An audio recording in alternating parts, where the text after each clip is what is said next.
what they're going to say inside their building is the one team and coach they don't want to see in a one-game series is Bill Belichick and the New England Patriots. Mike, what do you feel about Lamar right now? Should we be concerned about not only his play on the field but his thought process? Because after post games, he's kind of been saying some stuff, whether it's they're calling out the defense. I mean, they're calling out our offensive plays, or, you know, the rain affected the way we played yesterday. I mean, what are we thinking now with him?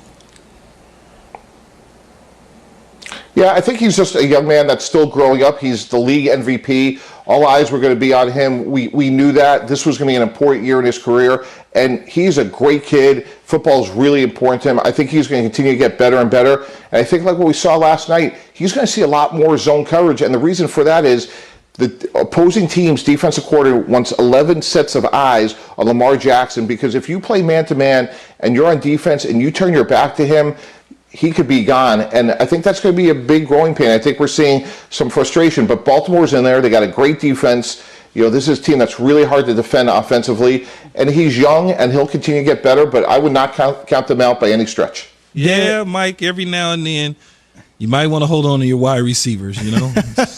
Got him on the way in, getting him on the way out. Hey, Mike, you got to come in here hot, man. He's coming in hot today on this Monday to start off the week, man. Every now and then those receivers are worth that money. I don't know, 2 number 1 picks are pretty valuable as well, though.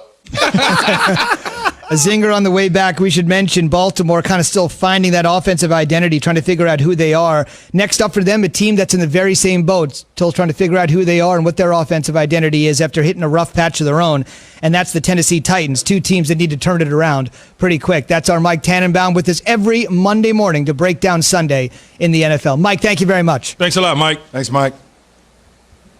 All right, thanks, guys.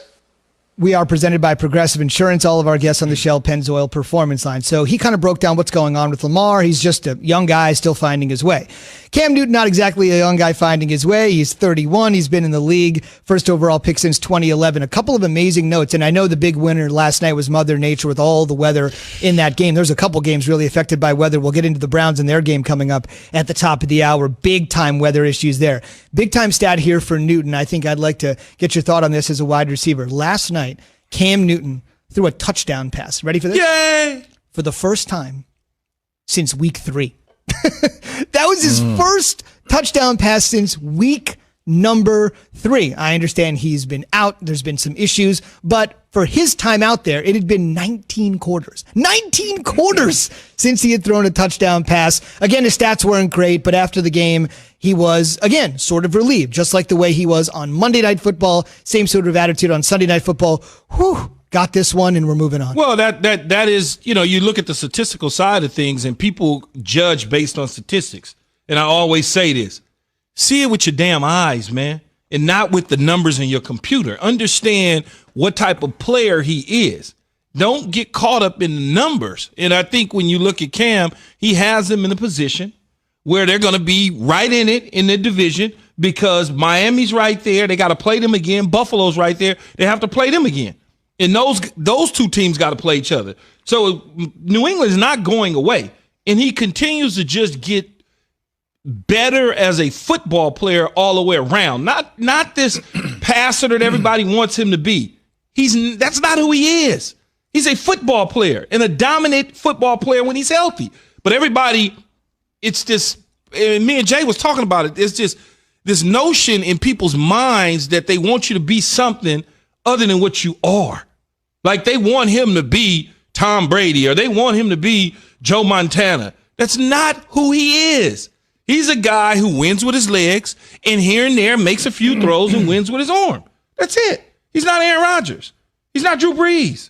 Accept the type of player that he is as long as you're getting the W's. And also, Key, I learned a valuable lesson this weekend, because when you look at the matchups on paper, obviously some issues, both teams offensively.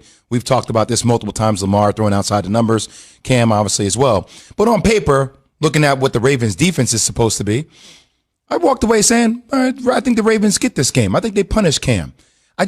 I'm not going to count out Bill Belichick ever again, damn it. Like, I am overlooking. I know you keep trying to tell me, and I want to find a way to go against the grain. Don't be listening to the people that hate Belichick. But it's crazy just watching them run the ball even with the stacked box, Damian Harris, 22 carries, man, 121 yards.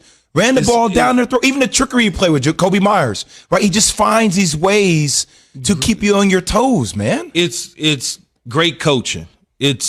I'm overmatched. We don't necessarily have the same type of personnel as the opponent, but I'm gonna figure a way out to win, and I'm gonna figure out how to, at the last minute, them not realizing that Jacoby Myers was a kid that was out of high school in Georgia on a scholarship to NC State as a quarterback, but Baltimore scouting should have said that. They should have said that based on who Jacoby Myers is, where his history's at, that there's a possibility that he could throw a football at any given moment in the game. Now, I don't know if their scouting report said that or not, but if it didn't, that's an indictment on the advanced scouting to not know that this is an ex-quarterback. How many times have you seen Jacoby run a reverse this year? Once, maybe? That's setting it up for games down the line, and they pulled it right out on Baltimore. I was like, oh, as soon as he did it, because I could obviously see it early, watching, I could see the flow. I'm like, oh, he getting ready to pull up and throw that. Mm-hmm. And he stood in there, and it was a strike because the back out of the backfield wasn't clearly wide open, but he was open enough where he gave him a chance, and he ran underneath it, threw a perfect touchdown. The rest was history. No different than teams used to be scouting Julian Edelman as a guy that was a college quarterback, and obviously You got to know that. Right. Doesn't Gotta come up know it. often, but it's possible because he had that background in the MAC. Keyshawn, J. Will Zubin, presented by Progressive Insurance. At Progressive, they're making things even easier. They'll help you bundle your home and car insurance together so you can save on both. Learn more at progressive.com or 1